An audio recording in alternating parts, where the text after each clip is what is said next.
अब जो ये सीरीज मैं लाने जा रही हूँ इसका नाम बियॉन्ड द ओशन है। इस सीरीज को वर्ल्ड वाइड काफी ज्यादा पसंद किया गया है। तो कहानी की शुरुआत होती है और हमें विशालकाय समुद्र दिखाया जाता है जिसके अंदर हम कई सारी शिप्स को देखते हैं। उन सभी शिप्स के बीच एक सबसे बड़ी शिप थी जिसके अंदर रॉयल फैमिली बैठी हुई थी और इस फैमिली के अंदर हम एम्परर को देखते हैं जो अपने सेवक से प्रिंस को बाहर से अंदर लाने को कहता है क्योंकि एम्परर पहचान गया था कि बाहर कुछ गलत होने वाला है। मौसम में बहुत बड़ा बदलाव आया हुआ था और हर तरफ तूफान ही तूफान था। लेकिन तभी एम्परर का स्टेट एडवाइजर वहाँ आता है और वो अपनी स्किल्स का यूज करता है। वो शिप को चोटी पर चढ़ाकर डेमन विंड को शांत होने की धमकी देता है और तभी जब तूफान थमने का नाम नहीं लेता तो वो अपने स्पेल्स को बाहर निकालता है और स्पेल्स का यूज करता है जिसके थोड़ी देर बाद तूफान थम जाता है और चारों तरफ मौसम फिर से अच्छा हो जाता है। ये सब प्रिंस भी देख रहा था। प्रिंस स्टेट एडवाइजर को अपना टीचर मानता था और वो अपने टीचर की ताकत और उनकी शक्तियों से बहुत ज्यादा इम्प्रेस रहता था।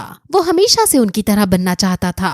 वहीं अब सेवक जिसे एम्परर ने प्रिंस को लाने के लिए भेजा था वो यहाँ पर आ जाता है और वो प्रिंस को वापस अंदर चलने को कहता है। लेकिन प्रिंस इतना ज्यादा शरारती था कि वो सेवक की कोई बात नहीं सुनता और वो अपनी मस्ती में ही लगा रहता है। सेवक उसे कहता भी है कि तुम यहाँ सेफ नहीं हो, लेकिन प्रिंस उसको ये कहकर वापस जाने को कहता है कि जब तक मेरा टीचर यहाँ है मुझे कोई हाथ भी नहीं लगा सकता है। उसके टीचर सच में इतने शक्तिशाली थे।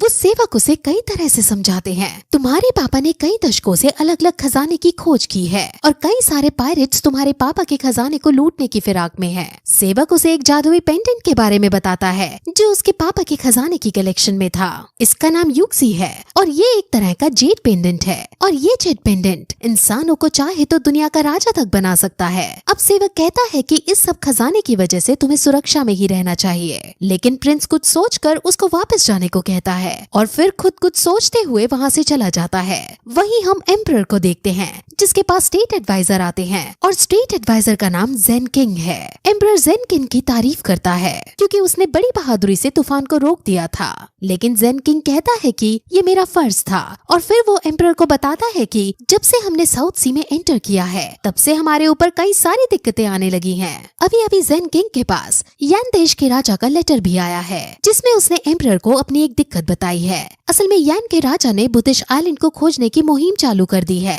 ऐसा करने से उसका बहुत सारा धन खर्च हुआ है जिस वजह से उसका खजाना खत्म होता जा रहा है। इसलिए अब राजा ने छोटे छोटे राज्यों से और व्यापारियों से बहुत भारी टैक्स लेना शुरू कर दिया है।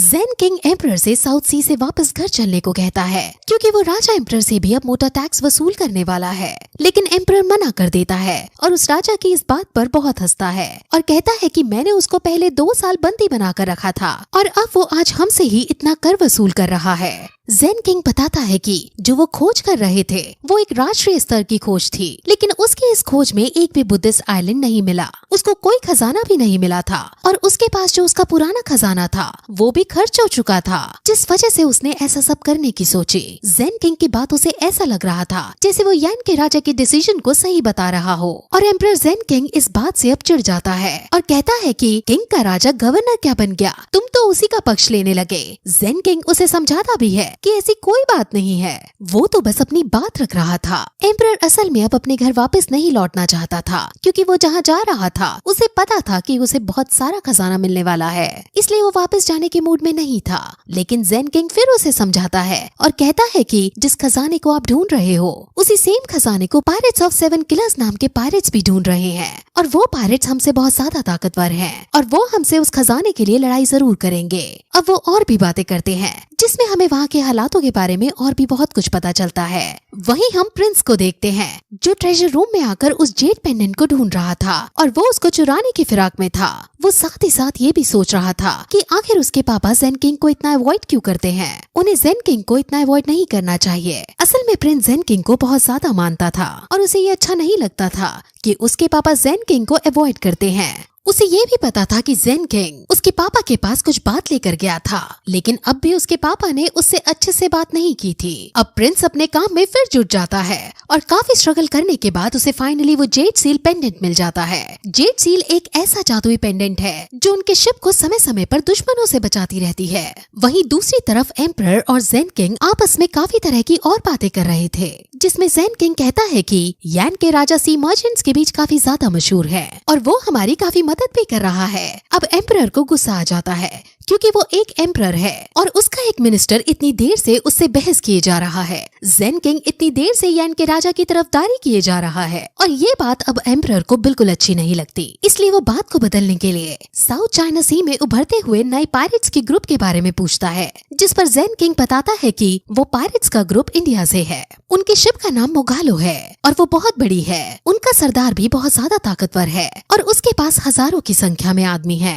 और वो सभी के सभी इतने ज्यादा क्रूर और लालची हैं कि वो बड़े से बड़े योद्धा को खजाना पाने की चाहत में चुनौती दे देते हैं और फिर उसे मार भी देते हैं। उनके सरदार ग्रीडी वॉल्फ हैं और ऐसा कहा जाता है कि उसके पास सी हिडन पर्ल की पावर भी है। अब ये क्या पावर है वो हमें आगे पता चलेगा। ये सब सुनकर एम्परर को और ज्यादा गुस्सा आ जाता है और कहता है कि तुमने ये सब मुझे पहले क्यों नहीं बताया। वो सिर्फ नॉर्मल पायरेट्स ही नहीं है बल्कि वो स्पिरिट पायरेट्स हैं जिनके पास लाखों की संख्या में सेलर हैं। लेकिन फिर भी एम्परर हिम्मत नहीं हारता और कहता है कि हमारा वंश भी कम शक्तिशाली नहीं है। अगर हमारा सामना उनसे हुआ तो हम उन्हें जरूर टक्कर देंगे। लेकिन जेन किंग एम्परर की बात को फिर से काट देता है और कहता है कि अभी हमारी सेना कमजोर है और हमारे पास इतना धन भी नहीं है जिसका यूज करके हम कोई युद्ध कर सके। आप दोबारा सोच लीजिए कि हमें करना क्या है। अब ये सब सुनकर एम्परर बौखला जाता है और गुस्से में कहता है कि आखिर तुम चाहते क्या हो। तुम चाहते हो कि मैं एम्परर का पद छोड़कर खाली बैठ जाऊं। तुम हमेशा से एम्परर की गद्दी लेना चाहते थे